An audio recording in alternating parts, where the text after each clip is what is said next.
আৰু কেতিয়াবা আৰু এটা কথা আপোনাৰ কেতিয়াবা ৰাজনীতিটো আহিব মন যায় নেকি ৰাজনীতি পথাৰখন ভৰি দিবলৈ মন যায় নেকি ৰাজনীতি পথাৰখনটো বহুত ডাঙৰ পথাৰ এখন কাৰণ ৰাজনীতিবিদ এজনে যদি ভাল ৰাজনীতি কৰে তেনেহ'লেতো বহুতেই ভাল আৰু ৰাজনীতিবিদ এজনে যদি বেয়া ৰাজনীতি কৰে তেতিয়াতো বহুতেই বেয়া আমাক যদি ভেড়া ছাগলীৰ নিচিনা যদি ইউজ কৰে ৰাজনীতিবিদ আমিতো বুজিয়ে নাপাম ন ওপৰত কি চলি আছে আমিতো এজন মানুহক চিলেক্ট কৰি আমি প্ৰথম এখন আসনত দিম তাৰপিছত মানুহজনে কি কৰি আছে চাই থকা সময় নাই আমাৰ আমি 5 বছৰ পিছতহে মানুহজনৰ বিষয়ে আৰু এটা ডিচিশ্যন ল'ব পাৰিম চ' ৰাজনীতিত মানে মই ছ'চিয়েল ৱৰ্ক কৰিয়ে বহুত হেপী তাৰপিছত যদি কেতিয়াবা লাগে মোৰ মাজে মাজে এনেকুৱা ভাৱ হয় দেই যেতিয়া আমি কিবা ধৰণৰ ইভেণ্ট পাতোঁ ফাইনেন্সিয়েল হেল্প নাপাওঁ বা কেতিয়া ছ'চিয়েল ৱৰ্ক কৰোঁ তো তেনেকুৱা কৰি মানে এপইণ্টমেণ্ট লৈ এমাহ 2 মাহ 3 মাহ ৰৈ থাকিব লাগে তেতিয়া মানে ভাবোঁ মই মোৰ যদি বন্ধু কোনোবা ভাল পলিটিচিয়ান হ'লে হয় বা আমাৰ যদি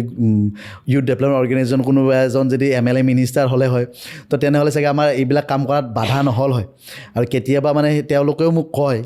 যে দাদা আপুনি ৰাজনীতিত সেই কৰক কিবা কৰক কিন্তু এতিয়া ৰাজনীতিটো আগৰ নিচিনা ৰাজনীতি হৈ থকা নাই এতিয়া ৰাজনীতি অকণমান বেছি ক্ৰিটিকেল